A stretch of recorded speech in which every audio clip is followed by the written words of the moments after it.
ఏమంటే ఈ బైబిల్ అండి సమాజానికి నష్టం అని చెప్తున్నారు వీళ్ళు. ఈ బైబిలా? సమాజంలో ఉన్న వాళ్ళు అందరూ బాగుండాలి, చివరికి భర్తను పోగొట్టుకున్న వృద్ధురాలు విధవరాలు కూడా బాగుండాలని చెప్తున్న బైబిల్ అండి సమాజానికి ప్రమాదం.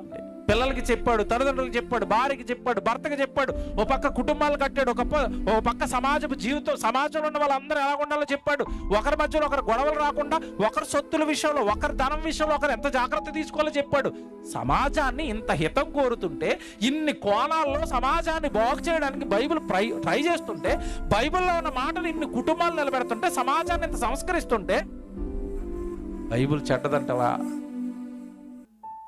బైబిల్ మతం అంటావా?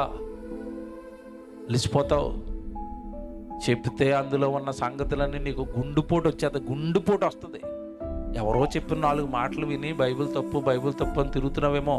మార్చుకో, మారు. నువ్వు మా సహోదరుడివి, నువ్వు మారాలి, నువ్వు పరలోకం రావాలి, నిన్ను దేవుడి దగ్గర మేము చూడాలి. కనుక ప్రేమతో చెప్తున్నాం, బైబిలు సమాజాన్ని సంస్కరిస్తుంది.